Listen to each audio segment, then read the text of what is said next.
The dawn of the seventh day after the Great Pyramid's completion was unlike any other.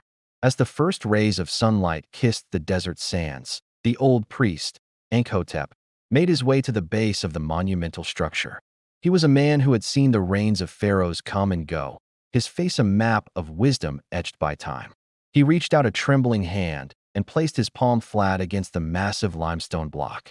But what he felt was not the cold, unyielding chill of stone. Instead, a gentle, rhythmic pulse thrummed beneath his skin, a steady beat like the awakening heart of a sleeping giant. A profound sense of completion washed over him, and he whispered into the morning air, his voice barely audible against the vastness of the desert, "It is done." For generations, outsiders and travelers would gaze upon these wonders and spin tales of their creation. They spoke of immense armies of slaves, toiling under the lash of cruel overseers, straining to move impossible weights under a merciless sun. But these were stories born of misunderstanding, of a failure to see beyond the surface of things. The truth was far more elegant, far more profound. The pyramids were not monuments to brute force. They were testaments to a sacred harmony, a hidden balance between the boundless power of the human mind and the intricate dance of the cosmos.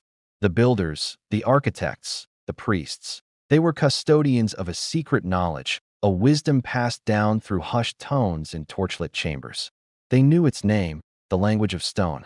This was not a language of words, not something spoken with the tongue or written on papyrus. It was a language of resonance, of vibration, heard not with the ears, but felt deep within the heart. It was a silent symphony that guided every aspect of the construction. Each massive block of granite and limestone was not just a piece of rock. It was a note in a grand cosmic composition.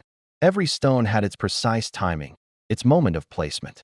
Every angle, every incline, every single measurement had its own unique tone, its own frequency. The true work of the builders was not in lifting, but in listening. They were attuning themselves to the very essence of the materials they worked with. When the stones were finally arranged in their perfect, preordained alignment, something extraordinary would happen. It was as if they remembered their origin, not as heavy, earthbound things, but as stardust, as children of the cosmos. Their immense weight would seem to lessen, to become manageable, as if they were floating on a current of unseen energy. The true heavy lifting took place under the blanket of the night sky, on the clearest of nights when the stars seemed close enough to touch. The builders would gather, not with whips and chains, but with their voices. They would begin to chant, their hymns weaving a complex tapestry of sound. These were not common songs. They were sacred vibrations, melodies that only those born of the Nile's embrace, those initiated into its deepest mysteries, could truly understand and project. And as their voices rose in unison, the great stones would rise with them, guided into place with an ease that would defy all known laws of physics. Deep within the heart of the Great Pyramid, far from the reach of the sun, in a place where eternal darkness reigned, lay a chamber known to only a select few, the Chamber of Echoes. This was the sanctum sanctorum, the central nexus of the pyramid's power. It was here that all the vibrations, all the chants, all the resonant frequencies of the stones themselves were gathered and amplified. The unique geometry of the chamber caused these energies to swirl and converge, creating a focal point where time itself seemed to ripple and fold. This was the ultimate purpose of the pyramid. It was never intended as a mere tomb for a forgotten king. It was a key. It was a timeless vessel, an incorruptible library designed to safeguard the accumulated knowledge of their civilization. It was built to protect their wisdom from the ravages of floods, from the slow erosion of forgetting, and most importantly, from the insatiable greed of those who would seek to misuse it. But this incredible power, this secret language, came with a solemn and unbreakable condition, a sacred pact between the builders and the universe itself. If this knowledge, the language of stone, was ever wielded for selfish gain, for conquest, or for the pursuit of personal power, the stone would fall silent forever. The connection would be severed. The heart of the pyramid would cease to beat, and the stones would once again become just stones, heavy, inert, and unyielding. The language would be lost, waiting for a time when humanity was ready to hear it again. Centuries melted into millennia.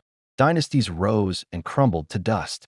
The chanters, the priests, the ones who knew the hymns, vanished from the pages of history, their voices fading into the whispers of the desert wind. And yet, the pyramids remained. They stood defiant against the relentless march of time, not simply because their construction was strong, but because they remembered. The memory of the cosmic song, the echo of the sacred chants, was encoded into their very structure. They were sleeping, but not dead. And so they wait. They wait through the long ages, silent and patient. And every so often, when a soul approaches not with greed or arrogance, but with a pure heart and a genuine intention to understand, the great stone heart is said to take a single, slow breath, waiting for the one who can once more comprehend its silent, beautiful language.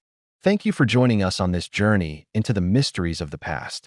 If you found this story as fascinating as we do, please consider liking this video and subscribing to our channel for more explorations into the forgotten corners of history. We'll see you in the next one.